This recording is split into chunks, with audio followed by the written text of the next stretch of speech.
గొప్పలు చెప్తాడు అధ్యక్ష. ఈ గొప్పలని ఎవడైతే అధ్యక్ష వాళ్ళ భజన చేసేటోళ్ళకో లేకపోతే వాళ్ళ బానిసలకో చెప్పాలి. మాకేంది అధ్యక్ష చెప్పేది? నేనేందంటే సచ్చినపావుని ఏముంది సంపనిక కొట్టని, కానీ సచ్చినపావని నేను పట్టించుకుంటాను. అడ్డగోలుగా మాట్లాడి దాన్ని ఏదో నమ్మించాలనే ప్రయత్నం చేస్తున్నారు అధ్యక్ష. అందుకే ఇవాళ దానం నాగేందర్ గారు మాట్లాడినారు అధ్యక్ష. 30 ఏండ్ల నుంచి వారు ప్రజాప్రతినిధి, నాకు తెలిసి మీకు కూడా తెలుసు. ఈ నగరంలో ప్రతి సందు తెలిసినోడు, నగరంలో ప్రతి సమస్య తెలిసినోడు, ఈ నగరం నుంచి మంత్రిగా పనిచేసినోడు, పార్టీ అధ్యక్షుడిగా పనిచేసినోడు, జాతీయ స్థాయిలో ఈ నగరానికి ఏం అవసరం ఉందో గుర్తించినోడు. మీరు అవకాశం ఇచ్చారు, ఆయన మాట్లాడితే తప్పేముంది అధ్యక్ష? ఈ సభలో ఏ సభ్యుడైనా తమరు అనుమతి ఇచ్చినప్పుడు తమ ప్రాంతానికి సంబంధించిన సమస్యల మీద మాట్లాడతారు అధ్యక్ష. ఆదిలాబాద్ అడవుల గురించి, ఆదివాసీ బిడ్డల గురించి, అక్కడుండే ఐటీడీఏ గురించి ఒకవేళ మాట్లాడాల్సి వస్తే పాల్వాయి హరీష్కు మీరు ఇస్తారు అవకాశం. ఎందుకంటే ఆ ప్రాంతంలో నిత్యం ఉండేవాడు, అక్కడుండే పోడు భూముల కోసం కొట్లాడేటోడు, పోడు భూముల కోసం ఆదివాసుల కోసం జైలుకు పోయినోడు, కాబట్టి ఆయనకు ఆ సమస్యల పట్ల అవకాశం ఉందని మీరు ఇచ్చుండవచ్చు కొన్నిసార్లు. అది మీ విచక్షణ అధికారం.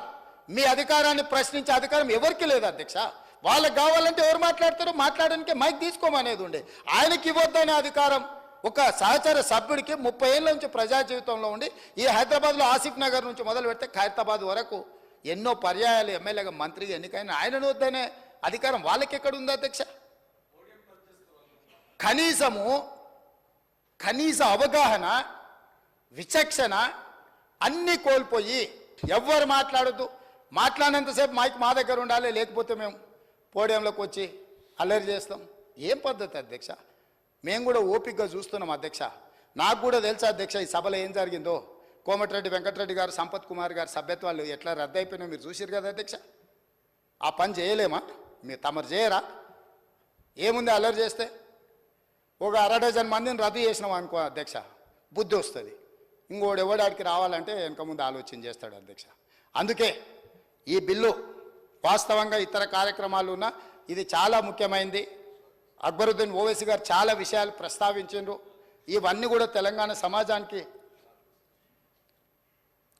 చాలా విషయాల మీద వివరణ ఇవ్వాలని ఈ షార్ట్ డిస్కషన్ని మనము ఇనిషియేట్ చేసి వీలైనంత వరకు అందరి సహకారం తీసుకోవాలన్నదే మా ఆలోచన అధ్యక్ష. ఎవరిని కూడా డెఫినెట్గా వారు ఓవైసీ హాస్పిటల్ నుంచి సంతోష్ నగర్ వైపు ఫ్లైఓవర్ని ఆ స్ట్రైట్ వింగ్ ఒకసారి, లెఫ్ట్ వింగ్ ఒకటి, రైట్ వింగ్ అది సంతోష్ నగర్ నుంచి అటు కర్మన్ ఘాట్ దిక్కుపోయేది అయింది, ఇటు నుంచి కూడా అన్నారు. డెఫినెట్గా వాటిని నేను మా అధికారులకు తక్షణమే ఆదేశిస్తున్నా. ఒకవేళ if it is 20 crores budget, డెఫినెట్గా we are going to take up that work అధ్యక్ష. అదేవిధంగా ఈరోజు మెట్రో కూడా మేము రీడిఫైన్ చేసినాం అధ్యక్ష.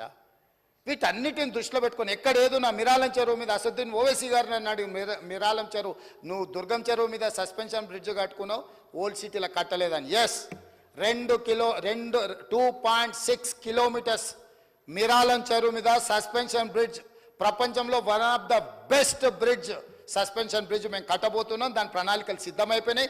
విత్ ఇన్ 30 daysలో మీకు ఆ ప్రాజెక్టు డీటెయిల్స్ అన్నీ కూడా మీకు చూపిస్తాను అధ్యక్ష. అది తీసుకెళ్ళి పివి నరసింహారావు ఫ్లైఓవర్ కనెక్ట్ చేస్తున్నాం అధ్యక్ష.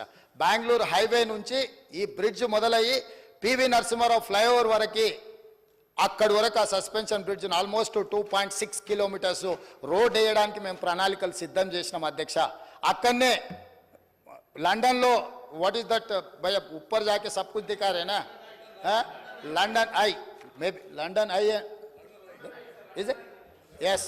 లండన్ ఐ అట్లాంటిది సేమ్ మిరాలం చెరువులో అక్కడ జూ పార్కు కూడా ఉంది. అక్కడికి పిల్లలు చాలామంది ఇతర ప్రాంతాల నుంచి సందర్శకులు వస్తారు కాబట్టి లండన్ ఐ లాంటి టవర్ని మిరాలం చెరువులో కట్టదలుచుకున్నాం అధ్యక్ష. ఈ హైదరాబాద్ నగర అందాలు ఎక్కడి నుంచి వచ్చినా చూడడానికి మా శ్రీధర్ బాబు గారు హైదరాబాద్ ఐ అని పెట్టమన్నారు. డెఫినెట్గా వారు ఐటీ ఇండస్ట్రీస్ మినిస్టర్, మీకు తెలుసు కదా అసలే వారు బాబు గారు, వారు ఆదేశించండి అంటే మనం అమలు చేయాల్సిందే. డెఫినెట్గా హైదరాబాద్ హై కింద అక్కడ మనం అద్భుతమైన టవర్ను మనం నిర్మించుకోబోతున్నాం అధ్యక్ష. నేను ఇక్కడి వైపే కాదు అధ్యక్ష, నిజమైన నగరానికి నిజమైన అభివృద్ధిని తీసుకురావాలన్నదే మా ఆలోచన అధ్యక్ష. దాంట్లో భాగంగా మేము పని చేస్తాం, అందరిని కలుపుకొని పోతాం. వైరుధ్యాలు ఉండొచ్చు, నేను మళ్ళీ చెప్తున్నా, ఆనాడు తెలుగుదేశంకి కాంగ్రెస్కి వైరుధ్యాలు ఉన్నాయి, కానీ అభివృద్ధి విషయంలో ఎలాంటి వైరుధ్యం చూపించకుండా అంతకంటే ఇంకా వేగంగా అంతకంటే గొప్పగా అభివృద్ధి చేసినాం కాబట్టి ఇవాళ ఈ నగరానికి అంతర్జాతీయ గుర్తింపు వచ్చింది అధ్యక్ష. గతంలో అంతో ఇంతో వాళ్ళు ఏమైనా చేసి ఉండొచ్చు. ఏం చేసిరు అధ్యక్ష? ప్రగతి భవన్ అని వాళ్ళకు ఉండడానికి ఇల్లు కట్టుకురు, సచివాలయం అని ఆయన కూర్చోనికి ఆఫీస్ కట్టుకుండు. ఈ రెండు తప్ప హైదరాబాద్లో కట్టింది ఒకటి చెప్ప అధ్యక్ష. చెప్పండి, మీరు చెప్పండి అధ్యక్ష. నేను అడుగుతున్నా, నేను ఓపెన్ డిబేట్ చేస్తున్నా. వాళ్ళ సౌలభ్యం కోసం, వాళ్ళ విలాసవంతమైన జీవితం కోసం, వాళ్ళ యొక్క పిచ్చి కోసం అందులో రెండు నిజాం కట్టిన మసీదులో రాజశేఖర రెడ్డి గారు ఉన్నప్పుడు షబ్బీర్ అలీ గారు కట్టిన నమాజ్ చేసుకున్న మసీదులను కూలగొట్టింది అధ్యక్ష. ఆ పాపం ఎక్కడికి పోతుంది అధ్యక్ష? मस्जिदలను शहीद చేస్తే मस्जिदों को शहीद किए तो वही आप भी शहीद हो गए सरकार से. ఆడ ఒక అద్భుతమైన టెంపుల్ ఉండేది. ఆ టెంపుల్ ఎప్పుడు 103 సంవత్సరాల హిస్టరీ ఉన్న టెంపుల్. అక్కడ ఎవరు ఏం చేసినా కూడా అక్కడ మొక్కి పనులు